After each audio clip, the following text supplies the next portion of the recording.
Okay. Welcome everyone to episode 294 of Bulletfreak's Current Call. I am your host, the man that does walkthroughs, playthroughs, gameplays, vlogs, not to mention Yu-Gi-Oh cards, all that stuff a man can ever imagine, and that's Bulletfreak 224. Now let's start with some gaming news here.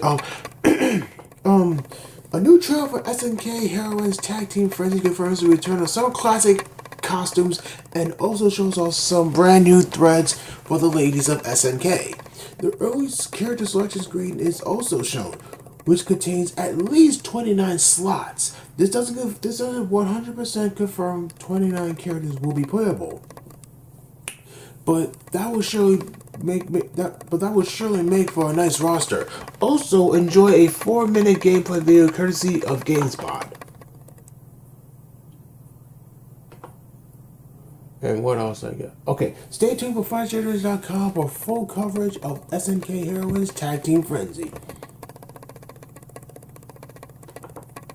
And Blanca, the next DLC character for Street Fighter V Arcade Edition, is nearly ready to go. Releasing February 20th, Blanca will retain his old school fighting style and iconic moves. Will also bring new techniques to the table. Check out Blanca's official Street Fighter V trailer, screenshots, and character art, costumes, and read up on his speed trigger details.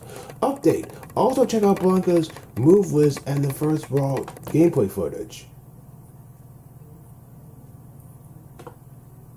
From Capcom Unity in Street Fighter V, Blanca is living peacefully with his mother and has adapted to being introduced back into society.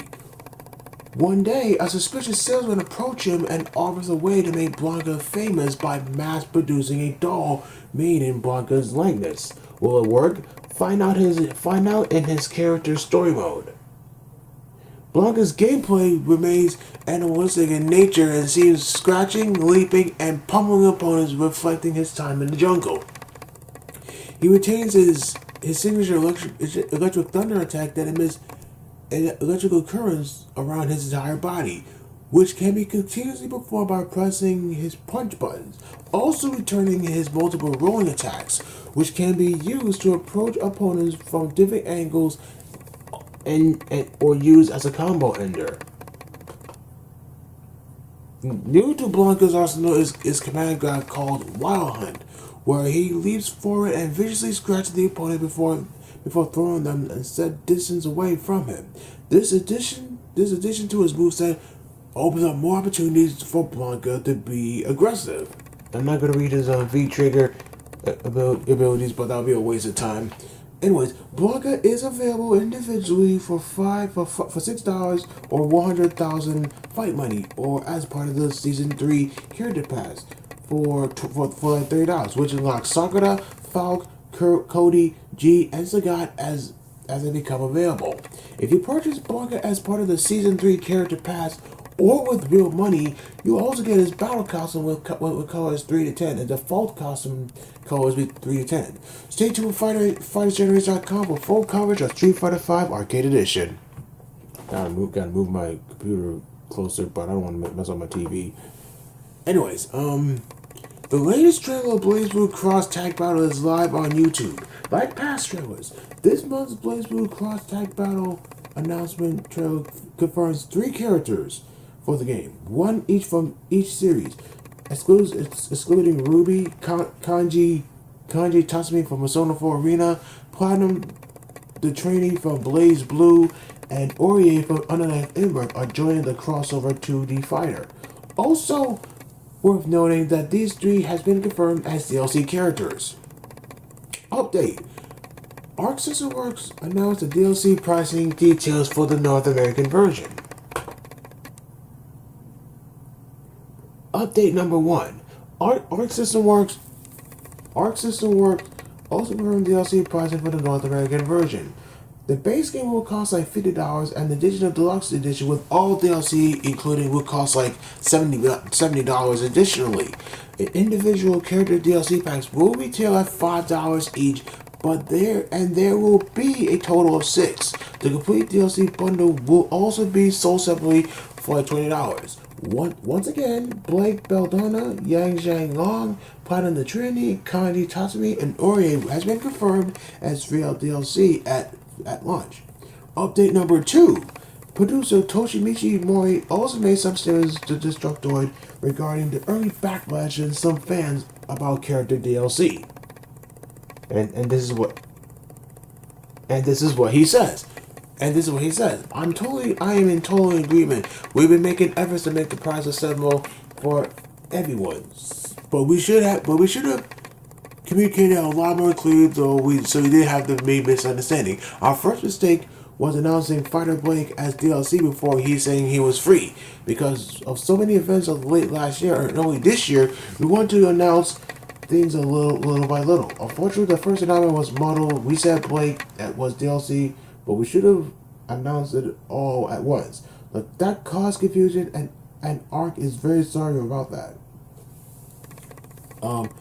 As he goes on about, for me, DLC can be present at a bit of a surprise for gamers. It also helps to survive the long term. But at the same time, not everyone is going to agree or understand what the developer thinks.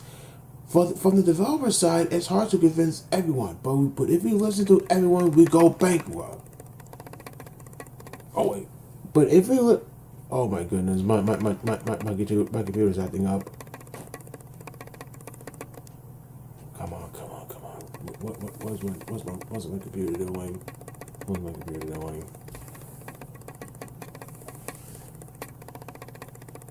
Oh my goodness. Oh man. Okay, I got it.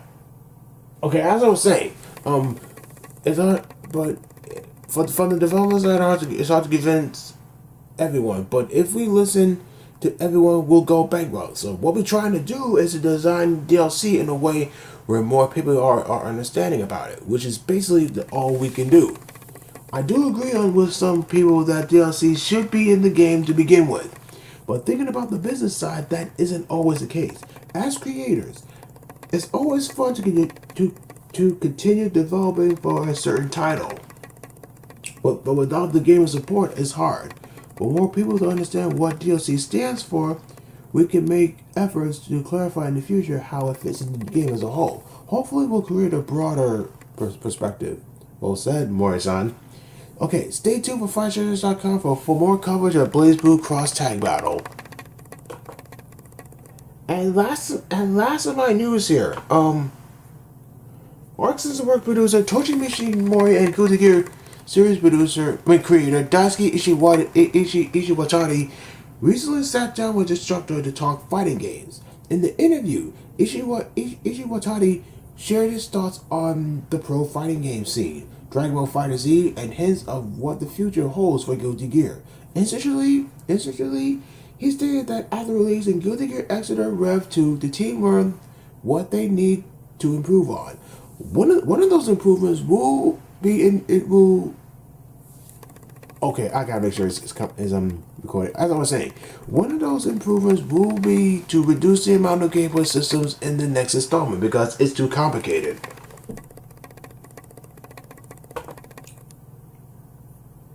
And Daisuke Ishiwari worked at Arc System for over 2 decades. So he knows a thing or two about the evolution of fighting games. Regarding the boom of fighting games in esports, Daisuke has to say this. Arc System has worked on multiple fighting games, not just Guilty Gears, but others as well. Our thinking behind this strategy is that fighting games are a communication tool.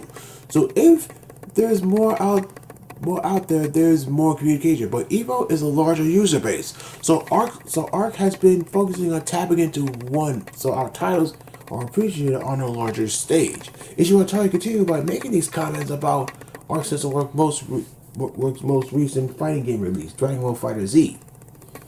What we say is that Dragon Fighters was developed based on the lessons learned through Guilty Gear and Blaze Blue titles. But for Guilty Gear specifically, it's more important for us to maintain the people we have already run over. At the same time, we do want to expand the user base for more users that are coming in. daily we're trying to figure out what our balance points to satisfy our users that are already with us and new users. On the topic of new users, Daisuke commented on the idea of a Nintendo Switch port for Guilty Gear Xrd. And he says this: that's a good question. One of the goals for Guilty Gear is achieving high quality graphics, specifically on a point that Nintendo Switch might not be a good match, but that's not our final conclusion. We're still working on that. Okay, Daisuke, I'm feeling it what you're saying. When asked about Guilty Gear being a series majorly attracted to a niche hardcore audience, he sure had to say this: after releasing Guilty Gear Xrd Rev 2, it's clear that we need to improve on. The key is to win over users because of the complex controls. But if we implement everything, the game will no longer be Guilty Gear. It's hard to balance out the improvements. One thing that we had to do is to make the next installment is to reduce the number of systems, mechanics. It's too complicated for everyone. You can expect that in the next game. An interviewer also asked him, most people. Oh man, I got a lot to read up on. So, anyways, that's all I'm going to say about that. I'm not going to read any more. But anyways, stay tuned with FightersGeneration.com for full coverage of Arc System Work fighting games, including the upcoming BlazBlue Cross Tag Battle. Alright, you guys, that's it for my gaming news here. On my channel update. I didn't do too many videos just now. All I did was 5 Bloody Roar matches, and I also did the first 3 videos of Soul Calibur 4. Tell you the truth though, I never played Soul Calibur 4 on the PlayStation 3, but I did play the demo version on Xbox 360. But as long as I got Soul Calibur 3 on the PlayStation 3, I will feel right at home. So yeah. So anyways, in other news, I'm thinking, last time I went to my Yu-Gi-Oh tournament, I had to like improve on my decks or so. So I'm trying my best to get as many cards as I can to improve. So yeah, so once spring comes, I'm definitely gonna track down those PlayStation 3 games, some games from my Wii U, my PlayStation 3, my Wii, my GameCube, my N64, my Dreamcast, all the systems that I have with me right now. So yeah, and I'm trying my best to get a new Nintendo 3DS, cause the top screen is suffering from dead pixels or something like that. So I couldn't do any Nintendo 3DS gameplays or so. So yeah. Well, that's all time we have for this week. Always your show. Don't forget to like all my videos, leave a comment, and subscribe to my YouTube channel. Go back and watch our episodes. Don't forget to click on the bell icon to be notified for any new videos that I'm thinking about and make sure you like me on Facebook and add me into Noik and PSN. Okay, you guys. I'll talk to you guys next time. Peace.